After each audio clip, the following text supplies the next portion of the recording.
Welcome to double seven media. నేను మీ ఆదినారాయణ.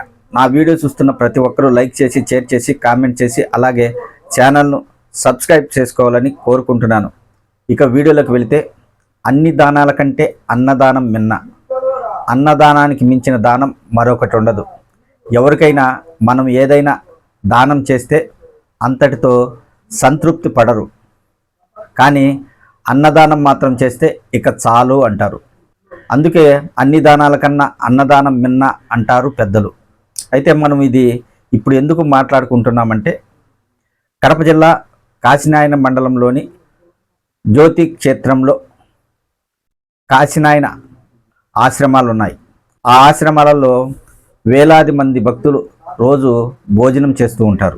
అయితే తాజాగా ఆ సత్రాలన్నీ టైగర్ జోన్లో ఉన్నాయి కాబట్టి అటవీ శాఖ అధికారులు సత్రాలను కూల్చివేస్తున్నారు. దీంతో ఇప్పుడు కడప జిల్లాలోనే కాకుండా రాష్ట్రంలో కూడా ఇది ఒక చర్చ జరుగుతుంది. హిందుత్వం గురించి గొప్పగా మాటలు చెప్పే వారందరూ ఇప్పుడు ఎందుకు స్పందించడం లేదని అక్కడ ప్రాంతాల ప్రజలు ప్రశ్నిస్తున్నారు. సనాతన ధర్మం గురించి ఎప్పుడూ మాట్లాడే డిప్యూటీ సీఎం పవన్ కళ్యాణ్ గారు ఎందుకు ఈ విషయం గురించి పట్టించుకోలేదు అని అక్కడ భక్తులు కావచ్చు, స్వామీజీలు కావచ్చు విమర్శలు చేస్తున్నారు, అసహనం వ్యక్తం చేస్తున్నారు, ఆవేదన చెందుతున్నారు. అటవీ శాఖ మంత్రిగా ఉన్న పవన్ కళ్యాణ్ గారు జ్యోతి క్షేత్రంలో సత్రాలు తొలగించకుండా చర్యలు తీసుకోవాలని స్వామీజీలు కోరుకుంటున్నారు. భక్తులకు ఉపయోగపడే సత్రాలను కూల్చడం వలన ప్రభుత్వానికి కావచ్చు, అధికారులకు కావచ్చు వచ్చే లాభం ఏంటి అని భక్తులు ప్రశ్నిస్తున్నారు. ఖచ్చితంగా డిప్యూటీ సీఎం పవన్ కళ్యాణ్ గారు ఈ తొలగింపులపై మాట్లాడాలని స్వామీజీలు కోరుతున్నారు. అక్కడ స్వామీజీలు ఏం మాట్లాడుతున్నారో అది కూడా మీకు వీడియో పెడతాను.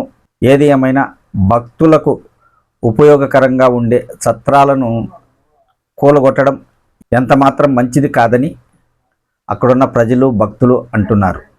కాశీనాయన సన్నిధిలో అత్యంత దుర్మార్గంగా డిపార్ట్మెంట్ వాళ్ళు ఈరోజు వచ్చి ఇక్కడ ఉన్నటువంటి నిర్మాణాలు చూస్తూ ఉండడం అన్నటువంటి దృశ్యం మనం చూస్తూ ఉన్నాం. ఎన్నో దివ్యమైనటువంటి మహత్తరమైనటువంటి కార్యక్రమాలు ఇక్కడ జరుగుతూ ఉన్నాయి. వేల మందికి అన్నదానం పెడుతున్నటువంటి కాశీనాయనకి ఈరోజు కాశీనాయన క్షేత్రానికి దిక్కు లేనటువంటి పరిస్థితి ఏర్పడింది. ఈరోజు కూటమి ప్రభుత్వం అధికారంలో ఉండి మేము ధర్మం వెంట ఉన్నాము అని చెప్పుకునేటువంటి పవన్ కళ్యాణ్ గారి ఫారెస్ట్ డిపార్ట్మెంటు ద్వారా జరుగుతున్నటువంటి మహత్కార్యాన్ని జనమంతా కూడా ఈరోజు చూస్తూ ఉన్నారు.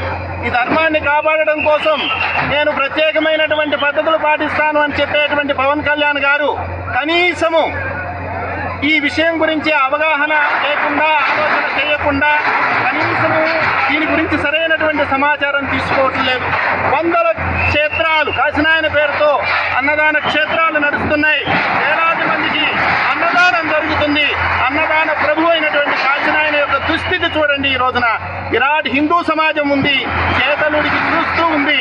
మేము కూడా ఇక్కడికి వచ్చాం. మా కళ్ళ ముందే ఈ దుర్మార్గం జరుగుతూ ఉన్నా ఏమీ చేయలేనటువంటి దుస్థితిలో మేమంతా ఉండిపోయాం. ప్రభుత్వము దీని మీద సరైనటువంటి నిర్ణయం చేయాలి. సరైనటువంటి సమయంలో సరైనటువంటి నిర్ణయం చేసి స్వామి క్షేత్రాన్ని కాపాడాలి అని చెప్పి హిందూ సమాజం తరఫున, స్వామీజీల తరఫున మేమంతా కూడా కోరుకుంటున్నాము. ఇది మనోభావాలకు సంబంధించినటువంటి విషయం. ప్రభుత్వ పెద్దలు కూడా ఆలోచించేయాలి. ఇది ఒక కులం మీద చేస్తున్నటువంటి దాడిగా సమాజంలో అపఖ్యాతి వస్తే దానికి మీరే బాధ్యులవుతారు. ఈరోజు కాశీరెడ్డి నాయన కాబట్టి కూలుస్తున్నారు అని చాలా మంది మాట్లాడుకుంటున్నారు. మీలో ఆలోచన లేదు, ఈ విషయం మాకు తెలుసు. కానీ జరుగుతున్నటువంటి దుశ్చర్యలు అటువంటి ఆలోచనకే ఆస్కారం ఇస్తూ ఉన్నాయి. మిమ్మల్ని మీరు కాపాడుకోవాలి. సమాజంలో వ్యతిరేకత వస్తే, ధర్మ వ్యతిరేకంగా మీరు ప్రవర్తిస్తున్నారని చెప్పి సమాజంలో ప్రజలు వస్తే మీ పరిస్థితి ఏమిటో ఆలోచించుకోవాల్సిందిగా ప్రభుత్వ పెద్దలందరికీ కూడా సూచన చేస్తున్నాం, హెచ్చరిస్తున్నాం. జై శ్రీరామ్.